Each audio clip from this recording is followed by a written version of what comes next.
I will be presenting about toward better live video experience. So my name is Hadi Amirpourazarian. I'm a postdoc researcher at University of Klagenfurt.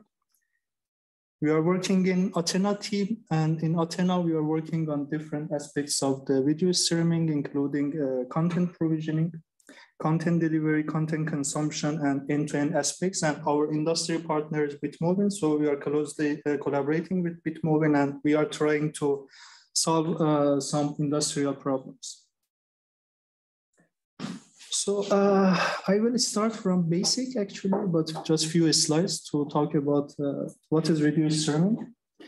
And I will start to compare with video downloading actually. In the past, we had to download the entire video, then we will be able to start to watch the video. The main problem with the video downloading is that we need to copy all the video to our local machine, and then we can start to watch the video.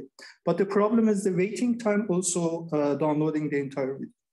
But in video streaming, actually, video streaming is the continuous transmission of the audio and video file from server to client. And streaming can be real time. We don't need to download the entire video. We can start to watch the video as soon as we start playing the video. Nowadays, we have many famous video streaming platforms, so including Netflix, YouTube, Amazon, Disney+, HBO, and TV+, Apple TV+. So I think all of us nowadays using this platform, so maybe it's good to know how they work. So in video streaming, as soon as we capture the video, in order to be able to continuously stream the video, the first thing that we do, we divide the entire video into smaller chunks, which are called video segments. And each of these video segments have duration of 2 to 10 seconds. And each of them can be downloaded independent of each other. That's why in streaming, we don't need to download the entire video, but we can, in the player side, we can start to seek for the desired segment, download that segment, and start to watch that segment. Or we can go toward the end of the video, download that segment independent of the entire video and the other segments, and watch that video. But why we have adaptive video streaming? So we know that we have a fluctuation in our internet, and internet speed can go up and down. But if the size of the file is too high, we need to wait to download that file. So buffering is not desired for the clients. In order to avoid buffering, so we encode the same segment actually, as you can see, in different representations with different bit rates. So based on the fluctuation in our internet, actually you can see here. So if we have medium internet, we will start with the medium bit rate. As we go toward the lowest speed internet, we will start to download the next segment in lower bitrate. Again, as soon as we go toward the higher bitrates, we will start to download the higher bitrate. And in this way, we will not need to wait, or the buffering will be avoided. And that's why we call it adaptive video streaming. So each segment will be encoded at different versions, which we call it representations. So as I mentioned in video streaming, each video segment is encoded at multiple bitrate or resolution pairs, which construct our bitrate ladder. And then our clients, based on their network condition, can download the desired segment and start to watch it. So as I mentioned, again, I repeat this, that each video segment is encoded at fixed set of resolution pairs. This is one example from Apple recommendation. So Apple recommend us to have around 12 representations, starting from 4K resolution. Then this is the highest bitrate, actually 16 megabit per second, but we will also provide 360p resolution at 145 kilobit per second. So based on our internet connection, we can switch between different bit rates and download the desired one. And usually we use this fixed bitrate ladder. So all video contents are encoded at this fixed ladder, and then we start to watch the video. So as I mentioned, we need to provide a bitrate ladder. So the question is that, shall we use the same bitrate ladder for all the contents? Is it efficient way or is it suboptimal? Actually, in Netflix, in 2017, they introduced per title encoding. They show that different videos, as you can see on the left for one video and the right for the other video, we may have different behaviors, compression efficiency behaviors. We can see on the left, on the right image, for video number B, for example, it is resolution 1080p that outperforms all other resolutions in all bit rates. So we need to encode this video only at 1080p, not other resolutions. So our bitrate ladder should consist only 1080p, but in trace. Imagine we want to have 5.8 megabit per second, 1080p outperforms others. For example, in 1.7 megabit per second, the same, 1080p outperforms others.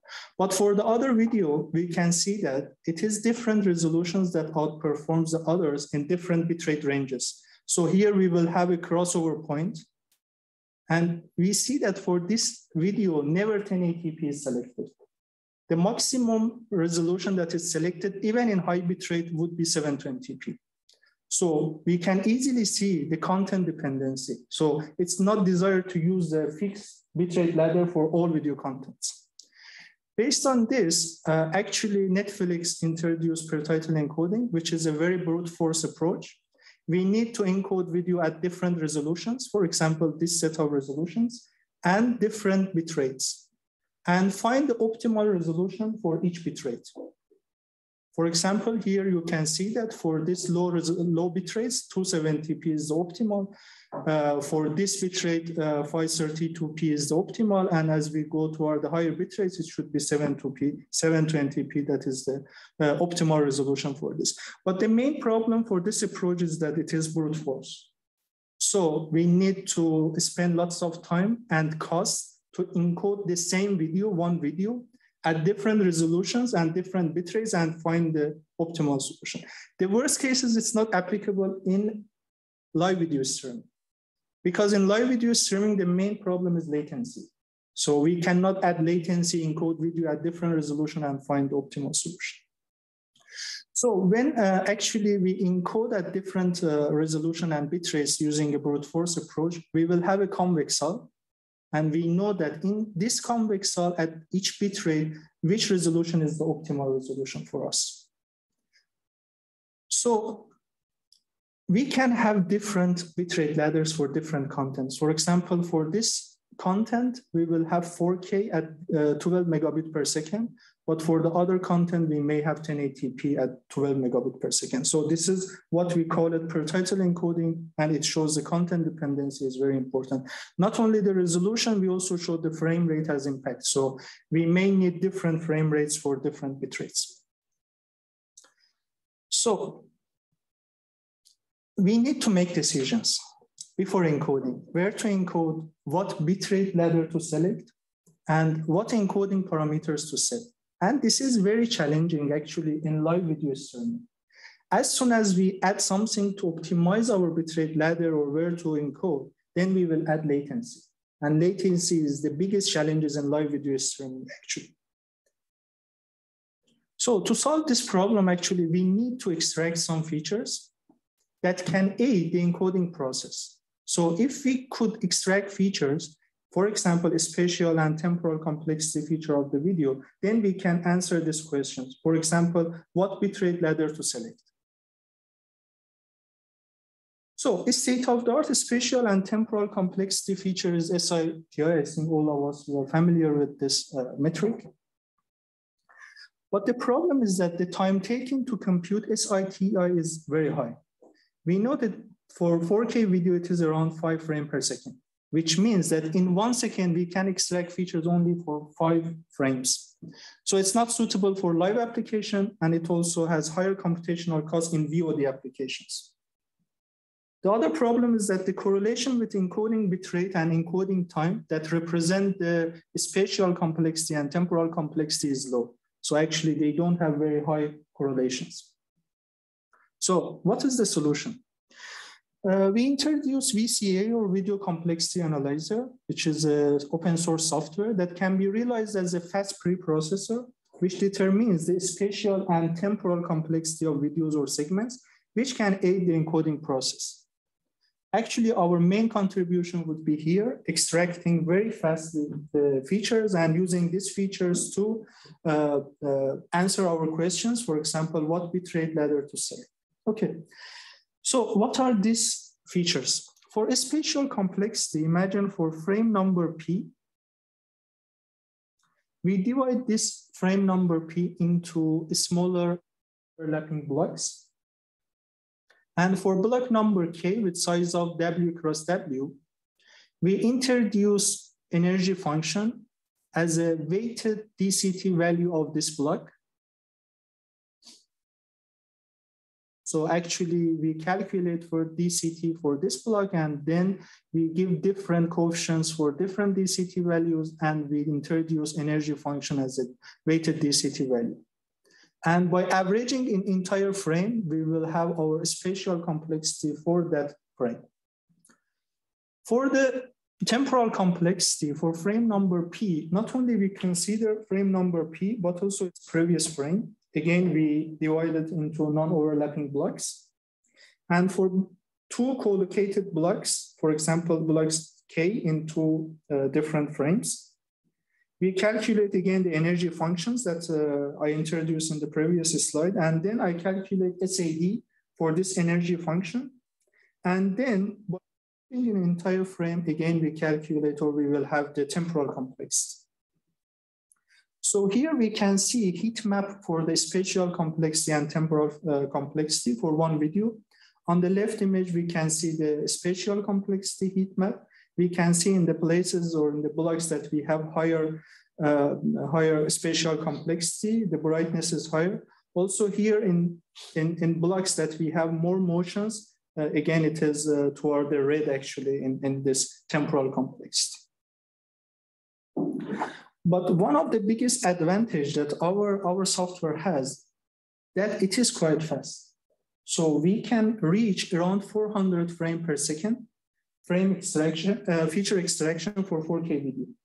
So, which means for a 4K video, in 1 second, we can extract these features for 400 frames, which is quite fast, which means that we can use it for the live video streaming as well. It doesn't add that much latency, it is negligible, so it is very useful for live video streaming.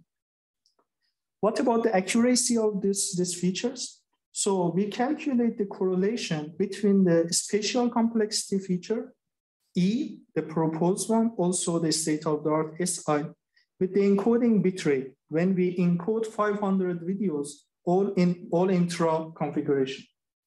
We can see that the correlation between the proposed spatial complexity with encoding bitrate is around 85%, while for the state-of-the-art is around 34%. So not only it is much faster, but also it is more accurate than SI and TI.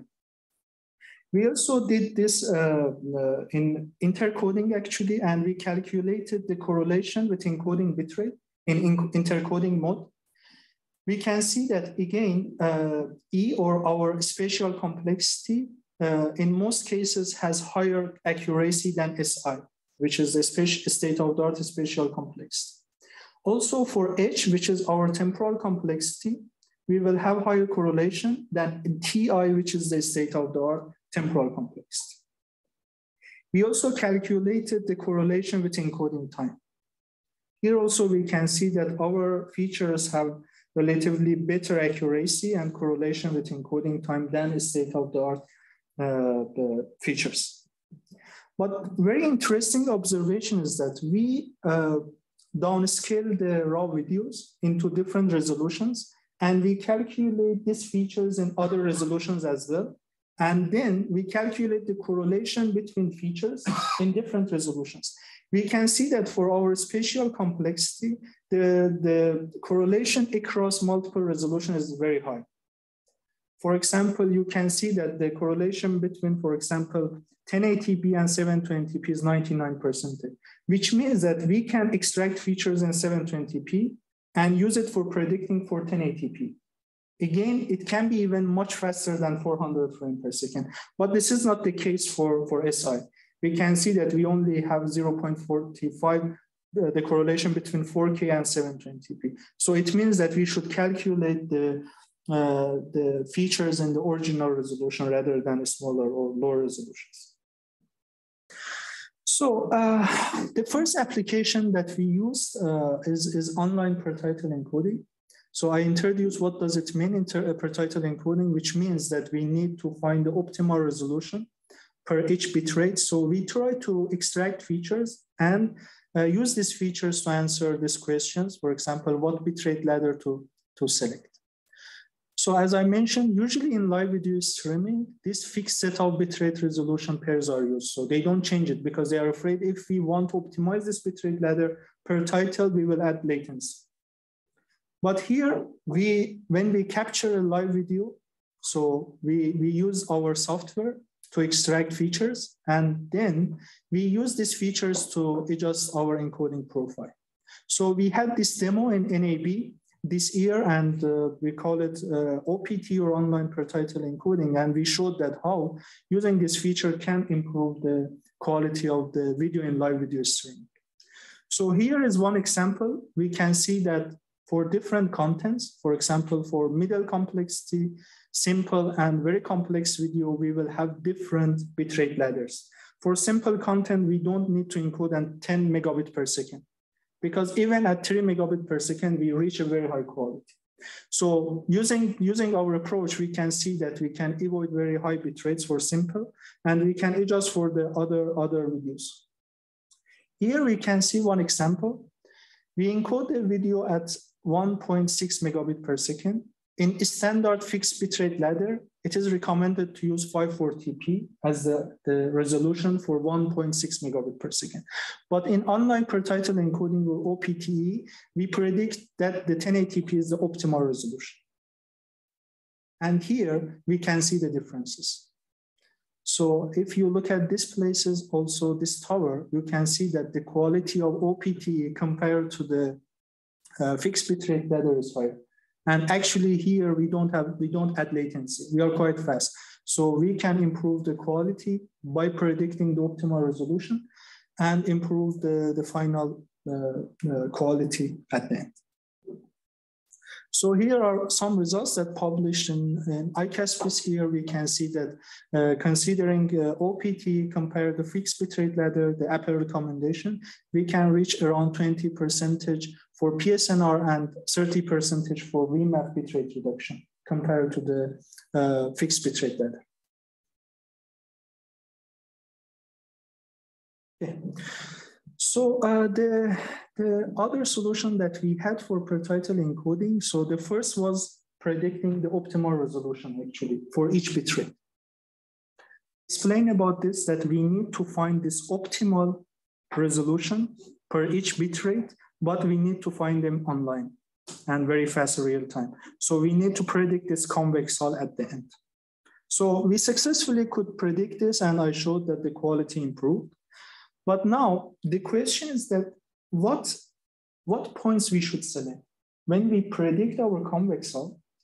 From this convex hull, what points or what bit rates we should select. This is a very important question. If we use the fixed bit rate, so we will select these points as I mentioned. I showed this fixed bit rate data in previous slides. But for some of the videos, we will have a problem. If we go to select these fixed bit rates, what is the problem? The quality of these points are very close to each other. We can see that it's not important we select this point or this point. Actually, it's not important for us to select between this and this. Actually, transmission of this is wasting of the bandwidth. Because even if we transmit this one, because its quality is very close to that one, so we are wasting the bandwidth. So using a fixed set of bitrates is not desired for selecting the optimal bitrate data. So it is recommended that we have a JND, or just noticeable difference, between quality of different bitrate resolution pairs.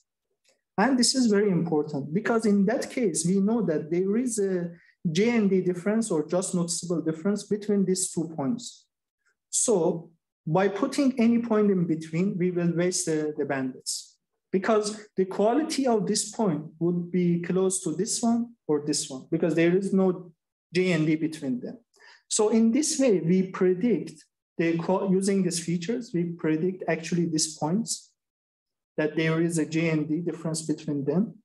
And in our paper in ICME that we published this year, Perceptually-Aware per title encoding for adaptive video streaming, actually, here we can show that we can reach, let me see the storage, around 30% storage reduction or bandwidth cost or streaming costs. So, but at the end, we will receive the same quality as the fixed bitrate ladder. So this was our solution for Perceptually-Aware per title encoding. And our software, VCA, is available. The website is here. The source code is open source, so you can easily have access on. Also, this online documentation is available here. So thank you very much. I try to keep it a bit short, but the floor is open for questions. If you have any.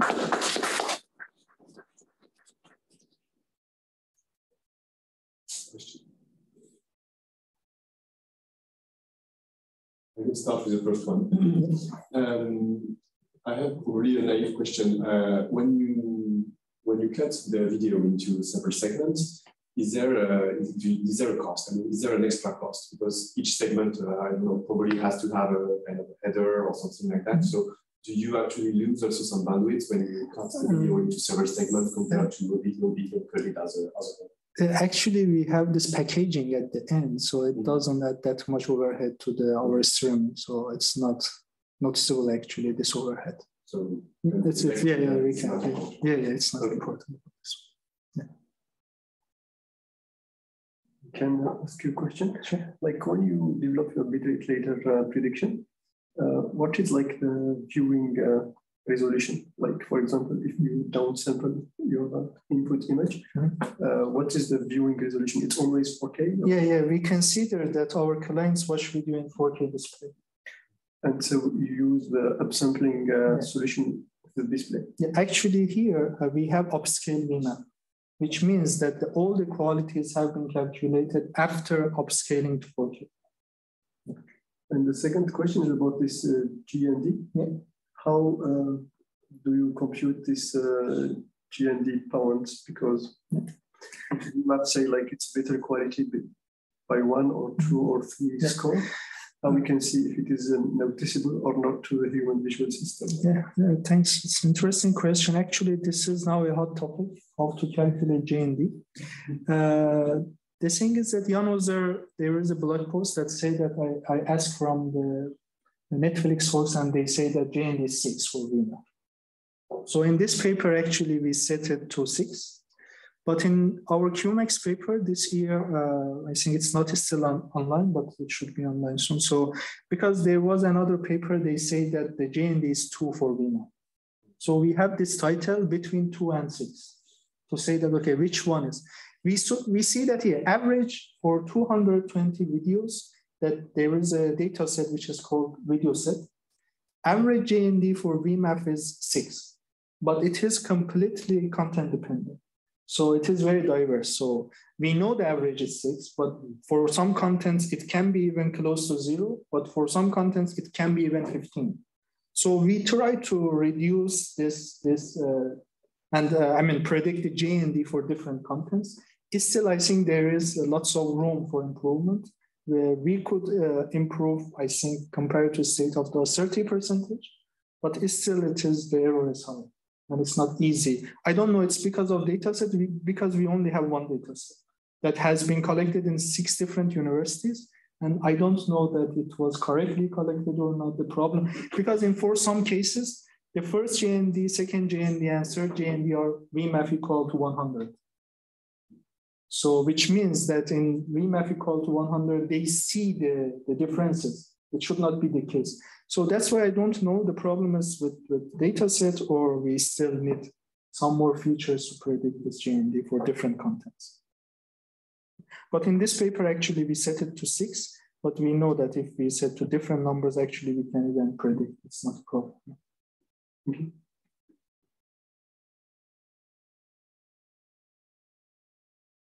There are many people online also.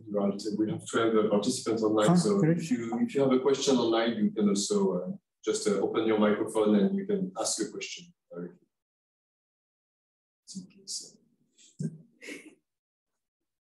If they are not sleeping.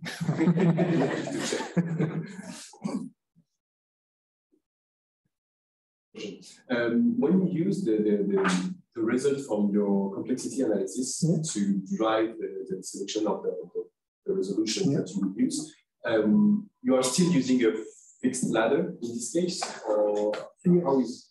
For the first approach that I introduced, online perceptual encoding, we actually have the fixed bit rates, but we predict the resolution, optimal resolution. Based on the complexity? Based on the complexity. So we extract features, which are our spatial and temporal features, plus the brightness of the video we added later on. So based on this feature, we use a very shallow neural network to predict the optimal resolution. So for each bit rate, we can predict. But we train only for this bit rates, but it can be easily, trained for other bit rates if we want. What I was missing was the link between the features and the selection. Actually, this is a normal. For first approach, for each fixed bit rate, we could predict the optimal resolution, and then we will form the convex sub. But for the second solution, we don't use this fixed bit rate actually. It is based on the quality. So we select in a way that there is a JND between the quality of two representations. So it can be, for example, this 16 megabit per second, in some cases can start from 4 megabit per second, for example. It depends on the content actually.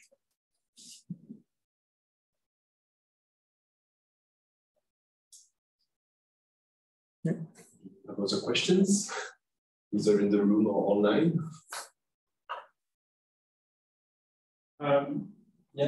You have 3 questions. The where to encode. Actually. I'm just speaking the question. This is actually another paper we presented to the early morning in MMST. We answered also these questions. We extracted features to predict the encoding time, right? For if the video is very complex, the encoding time will take much more time than less complex. So if we want to allocate different resources, imagine that we have a very expensive resource because we do encodings on the cloud. So they have different hardwares. We pay more if the hardware is more, faster and we have a better hardware. So if we have very complex video, we allocate that resource to compress the complex one. And if it is less complex, we allocate a cheaper resource to complex. So in this way, we answer these questions that where to encode. And the last question is what encoding parameter to set. So we will have this year in IC, which would be, I think, in October in Bordeaux. So we answer that which CRF should be selected for encoding. Because now we use this fixed bit rates, but we know that CRF encoding performs better than CBR encoding. So for that, we answer that, okay, which CRF or QP we should select to reach this bit rate. And in this way, actually, we also improve the quality. I didn't want to put all of them here. I thought it would be a bit too much. So, but actually, we try to extract these features and answer those questions. But here in this slide, I tried to only answer to the second question.